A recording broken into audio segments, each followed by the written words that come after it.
My daughter was a jinx. The first word she ever spoke, as a toddler, was die. No one took it seriously at the time, but the very next day, her grandpa was hit by a truck and killed. When my daughter started kindergarten, her second sentence was, the snow by the door is red. Her grandma went downstairs for a walk and was instantly killed by a flower pot falling from an upstairs window, staining the white snow crimson. My husband was distraught. He wanted to get rid of our daughter. My daughter then uttered her third sentence, Daddy, watch out for cars. My husband was terrified, not daring to step out of the house, but he tripped on a toy car in the living room, suffered a brain hemorrhage, and died on the spot. I cried, begging my daughter to shut up, to stop cursing her own family, but her expression remained cold, devoid of any remorse. Mommy, don't go near fire. I completely broke down. On Christmas Eve, I climbed onto the rooftop. I didn't want to burn to death, so I chose my own way to die. But as I jumped, someone below was setting off fireworks. The brilliant fireworks exploded, hitting me, and I plummeted to my death amidst the shocked screams of onlookers. My daughter stood on the rooftop, watching me, her face utterly expressionless. Even in death, I couldn't understand why the daughter I had cared for so meticulously would curse our entire family. When I opened my eyes again, I was back to the day my daughter first learned to speak. This time, I finally understood what was going on with my daughter's jinx. The moment I opened my eyes, I saw my 1-year-old daughter pointing at her grandpa and saying, die. At first, no one reacted. Grandpa was still affectionately teasing her. What is my sweet little Lily saying? Call me Grandpa, and Grandpa will give you candy. But Lily's small face remained cold, and she repeated, die. A wave of fear and anger surged through me. I quickly clapped my hand over her mouth. Don't say that word. How can you wish for Grandpa to die? Lily struggled, muffled by my hand, and began to wail,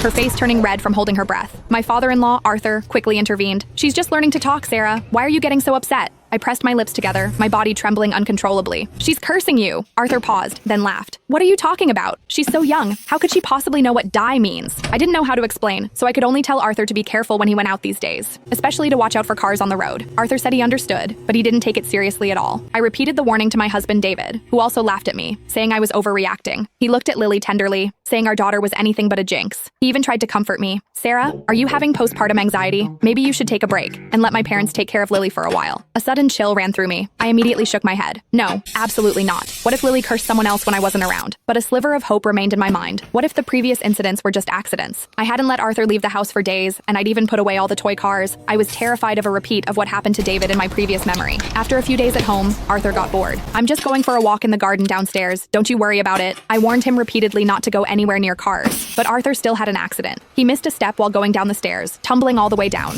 His head landed precisely on a protruding nail. Arthur died on the spot. When the ambulance arrived, they immediately called the funeral home. My mother-in-law, Martha, knelt beside Arthur, sobbing uncontrollably. How could this happen? But her usually kind husband was gone forever, unable to hear her cries. David rushed back from work, his eyes immediately red with tears. Yet, he calmly contacted relatives and friends, preparing Arthur's funeral. I held my innocent daughter, overwhelmed by guilt and self-blame, but Lily remained perfectly innocent, as if nothing had happened. I pinched her cheek, making her look at me. Lily, tell mommy, why did you say that word? Why did you have to curse Grandpa? But my daughter couldn't answer. She cried even harder,